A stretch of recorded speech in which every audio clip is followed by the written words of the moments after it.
गांधी ने तंजन इसको कहा कि तू कायदे आज़म अपने खत में, अब इसका नाम कायदे आज़म पड़ गया। ये कायदे इसका नाम नहीं है। तो पता है किसी बताया लोगों ने कि कायदे आज़म का नाम किसने दिया इसको? तंजन एक दफ़ा खत में गांधी ने कहा कायदे आज़म और इसका नाम पड़ गया। पागल हो गया, जैसे न्याजी को कह दे तुम बस क्या है तो वो ग़ज़वा हिंद कभी फला। अब भाई ग़ज़वा हिंद तो हम हार चुके हैं। ग़ज़वा हिंद तो हार चुके हैं, पांचवी बड़ी ताकत और बुखारी, तो ये और हार क्या होती है? बातें अच्छी नहीं लगेंगी हमारी आवाम को? नहीं, ये हार नहीं है। आपको प्यार है हिंदुस्तान? नफरत नफरत नफरत मुझे हिंदुस्तान से, भारत से, मैं हिंदुस्तान नहीं कहूँगा, मुझे भारत से प्यार है। वो मेरी धरती है, ये भी भारत है। भारत को तोड़ा गया, बंटवारा, हमारे बड़े कहते थे बंटवारा हुआ है, वो कभी नहीं कहते थे आज़ादी हुई है। आज़ादी कैसे हुई है? वो बंदा कभी जेल तक नहीं गया, जिन्होंने आज़ादी ली वो जेलों में गए। असम पर बात करेंगे कि जो कि हमारी तारीख है, क्या लगता है कि तारीख हमारे बच्चों को, आप प्रोफेसर भी हैं, क्या हमारे बच्चों को पढ़ाई सही तरी गई है? क्या हमारे बच्चों को यहाँ पर बताया जाता है कि भाई हमने ग़ज़वा हिंद करनी है, इंडिया के साथ जाकर करनी है, हम लड़ेंगे जाकर? तो क्या समझते हैं कि टीचिंग जो हमारे स्कूल में करवाई जा रही है वो सही है, या जो हिंदुस्तान पढ़ा रहा है वो अपने बच्चों को वो सही है? देखें, ये बहुत बड़ी ट्रेजेडी है। ये नस्लों को तबाह करने की और उनमें नफरत इन्फ्यूज़ करने की एक स्ट्रेटजी है। तो हम लोग थे, यानी हिंदू थे, हम यानी कि इस धरती के हिंदू से मुराद है। हिंद लफ्ज़ जो है इसका मतलब आता है मिट्टी के लोग, हिंदुस्तानी। इनको कहा गया, ये जो बाहर के सेंट्रल एशिया लोग आए, इन्होंने कहा ये हिंदी हैं, ये मट्टी के सब, ये जो मट्टी का रंग है उसके, ये इस तरह के लोग हैं, ठीक है। पर सिंध के साथ अलग था। तो हम तो हड़प्पा और मोहनजोदड़ो की तहजीब के वारिस हैं।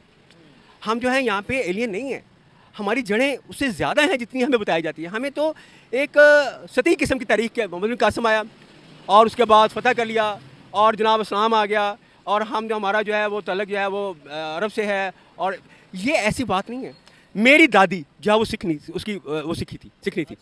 अच्छा, अब वो कन्वर्ट हुई। हमारे बड़े या हिंदू थे या सिख थे। अल्लामा इकबाल नाम का जो बहुत बड़ा शायर जिसने फसाद फैलाया, इसने सच झूठ बोला, वो उसका जो चंद नस्लें पीछे ब्राह्मण थे वो लोग, ठीक है। ब्राह्मण, हाँ, उसका परदादा पढ़े ब्राह्मण शेख था वो, ठीक है। तो इनफैक्ट और इतने तजाद थे, एक तरफ हिमालय और सारे हिंदुस्तान हमारा, और एक तरफ वो उम्मा की तरफ। वो कंफ्यूज आदमी था और उसने पंजाब के बरसरी के लोगों को नफरत दी। एक तरफ वो नेहरू को बहुत पसंद करता था और दूसरी तरफ वो जनाब को भी पसंद करता था, और वो टुकड़े में पढ़ने वाला था। निज़ाम हैदराबाद दक्कन के वजीफ़ा, अंग्रेज़ों का दीफा, उसके दौरे बाहर के, उसका क्रेडिट ये था कि वो उसको कुछ लफाजी आती थी और उसको पॉपुलर किया गया।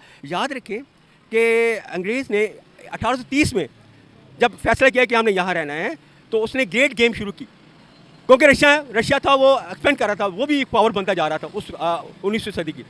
तो उसको काउंटर करने के लिए उसने जंगें शुरू की और अफगानिस्तान को बफर स्टेट बनाया। इसी दौरान 1857 में म्यूटिनी हो गई, जंग आज़ादी शुरू हुई, अंग्रेज़ के खिलाफ बगावत हुई। अंग्रेज़ को तसल्ली पड़ गई कि यह क्या हो गया। तो 1870 में पहली दफ़ा उसने सोच समझ के सेंसस कराया, मर्दमशुमारी कराई बरसगीर में, कम्यूनल बेसिस पे, कि ये हिंदू है, ये मुसलमान है, ये सिख है, ये ईसाई है। उससे पहले लोग ऐसा नहीं था। जब लोगों का अंदाज हुआ कि हम हिंदू हैं, हम सिख हैं, ईसाई हैं, फिर 1909 में अंग्रेज़ों ने सेपरेट इलेक्टोरेट दिया, जी ये हिंदू आप और ये मुसलमान, ये फलां। उसके बाद उसका रिजल्ट क्या आना था, ये मामला चलते रहे। जो यहाँ के लोकल लीडर थे, गांधी थे, नेहरू थे, उससे पहले भी थे वो, इवन के एक वक्त पे जना भी जो हिंदू और मुसलमान का आलम कहा, सफ़ीर कहा गया, जिसे एक वक्त में उसे कहा गया कि, यहाँ पर एक क्वेश्चन पूछना चाहूँगा, कट कर रहा हूँ उसके लिए सॉरी।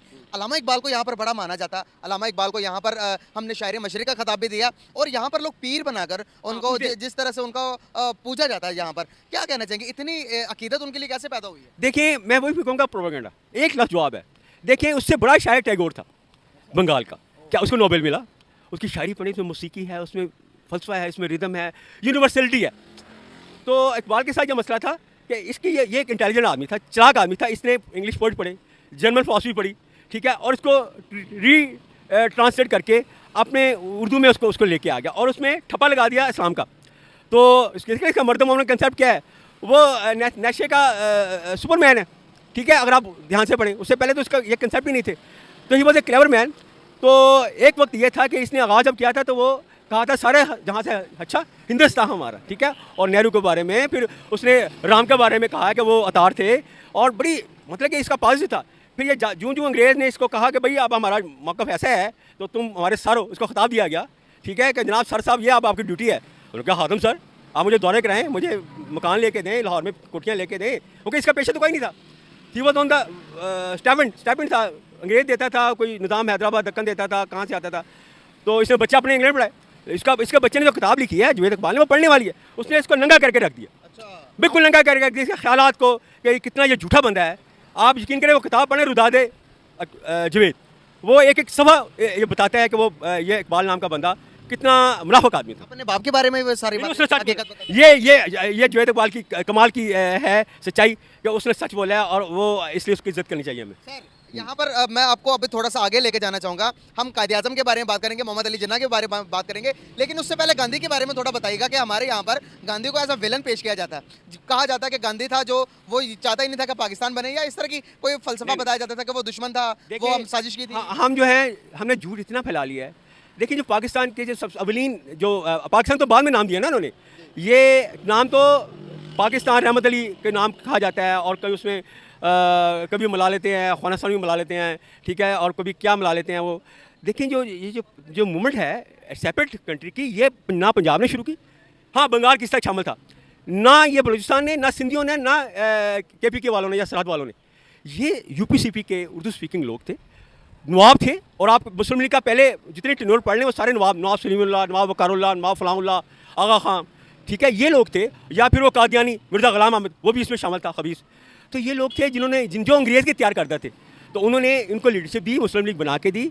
तो जो कांग्रेस थी उसकी जो बुनियादी हैं वो ये थी कि हमने जो यहाँ के लोग थे, जो पढ़े लिखे लोग थे, बादशाह लोग थे, उन्होंने कहा जी हम यहाँ पे हैं, अब ये हमें पता है कि इस निज़ाम में हमने रहना है, और ये जो निज़ाम है वो बदला हुआ मॉडर्न है, उसमें डेमोक्रेसी है, उसमें लोगों के राइट्स है। तो उन्होंने पार्टी है, तो उन्होंने एक पार्टी बनाई जिसका नाम कांग्रेस था, और उसका मकसद है कि लोगों के मकामी लोगों के हकूक़ लिए जाएँ।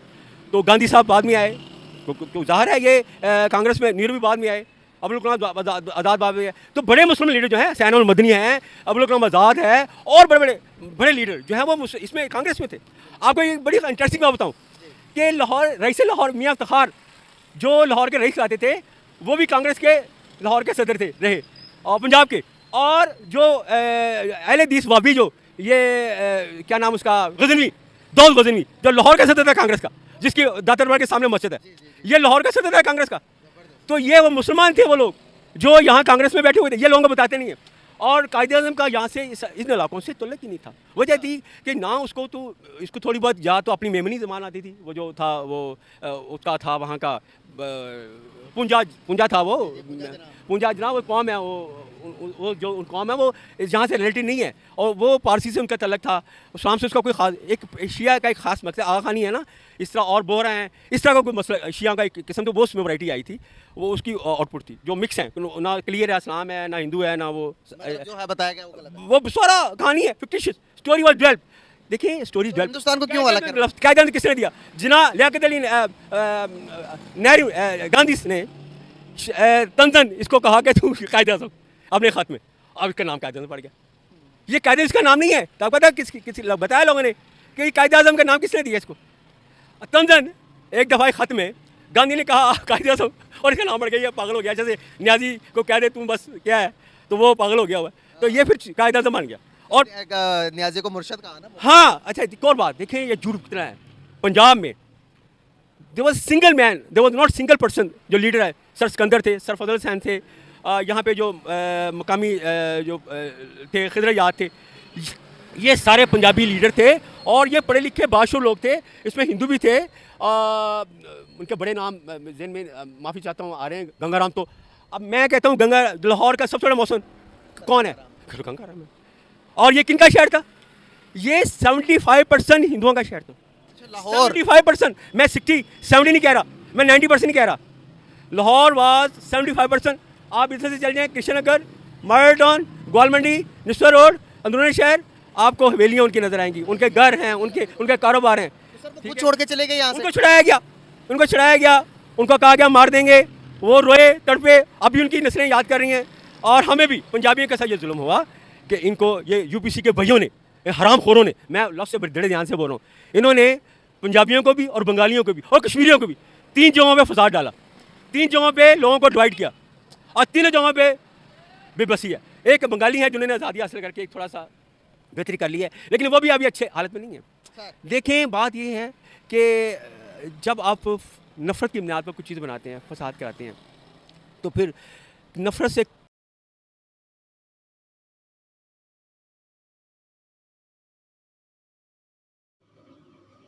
नमस्कार दोस्तों,